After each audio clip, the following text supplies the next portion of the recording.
and welcome to news updates on Acnn TV.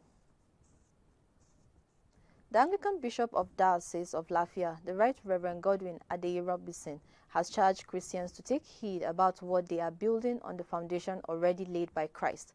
He gave this admonition during the sermon he delivered to mark the 23rd anniversary of the diocese.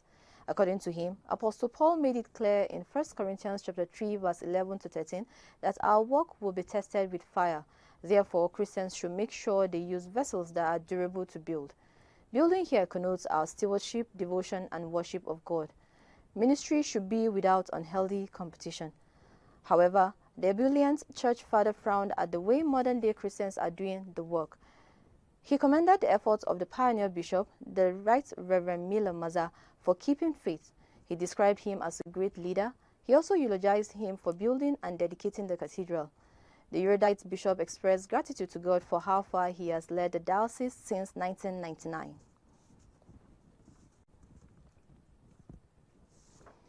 The Women Ministry of Olu Diocese, under the leadership of her president, Ineobioma Uloma Okeke, the bishop's wife and director of Women Training Center, has graduated the second batch of her students.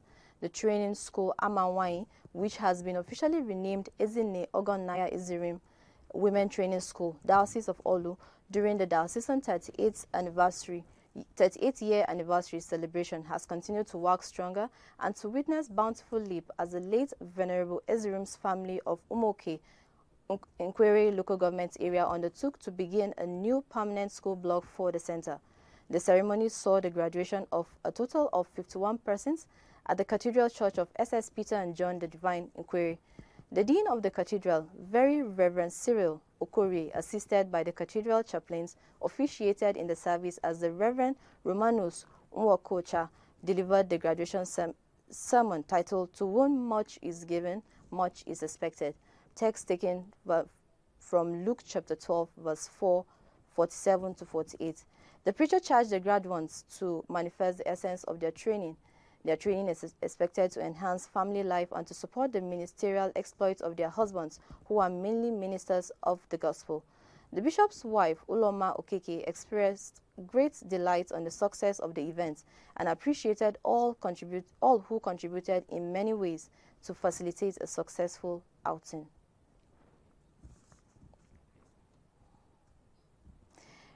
Rivers State Governor Chief Nyesom Wike has conferred one of the highest awards in the state on the Bishop of Evo Diocese, the Right Reverend Innocent Uchechukwu Odu. The award, Distinguished Service Star of Rivers State, is the second highest distinction in the Rivers State Order of Service Award, and is conferred on individuals in recognition of their exceptional service in any field of human endeavor for the progress of the state. The award ceremony, which took place at the Government House, Port Harcourt, was attended by people from all walks of life. Governor Wike said the honor was to show gratitude publicly to indigents and friends of Rivers State who stood out in their various endeavors. Right Reverend Odu of Evo Diocese has, in the past 13 years as a bishop, distinguished himself as a true shepherd who has dedicated his life to the service of God and humanity. This year alone, the Diocese of Evo has hosted the Standing Committee of the Church of Nigeria Anglican Communion, as well as the Joint Council of Knights, which in a way showcased the safety of Rivers State and the hospitality of the Rivers people.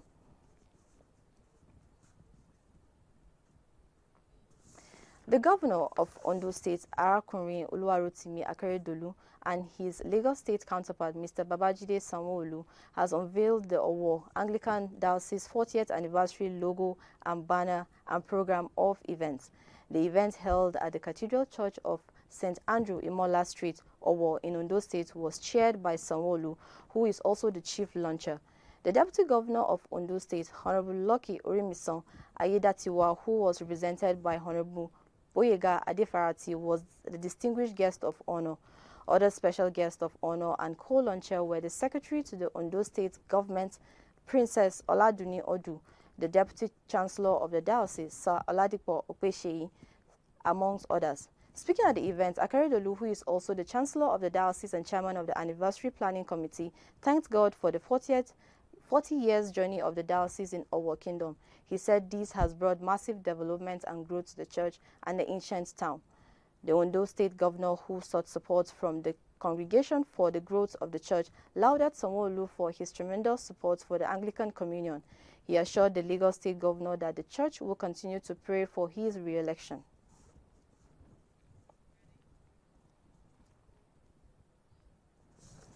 The Interfaith Dialogue Forum for Peace, IDFP, and other stakeholders have lamented the setbacks capable of hindering a peaceful, credible, and transparent elections in Nigeria come 2023. The co-chairman IDFP, Alhaji Sani Kunle, delivering a communique issued at the end of a two-day sensitization and capacity strengthening workshop for religious leaders, civil society organizations, and policymakers in Abuja, said the workshop focused on 6 key themes. According to Kunle, burning issues were raised bordering on the divisive political campaigns characterized by hate speeches, negative profiling of religious and ethnic groups, and the rise in fake news, disunity, and tension. Inadequate voter education and awareness and knowledge of the Electoral Act 2022. Inadequate knowledge of the use of the bimodal voters accreditation system by voters and INEC ad hoc staff, as well as the efficacy of the beavers in areas of low network coverage.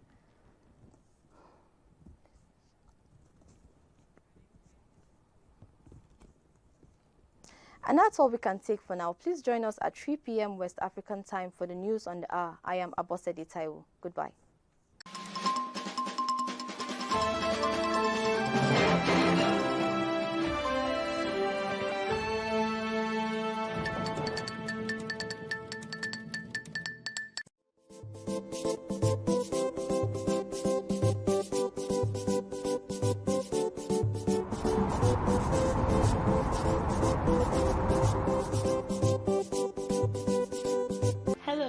Welcome to this week's episode on Health Watch on Advent Cable Network Nigeria. I am Angela Emeka Epibu. What we need as humans is to have a good spiritual life. It's more important than having an abundant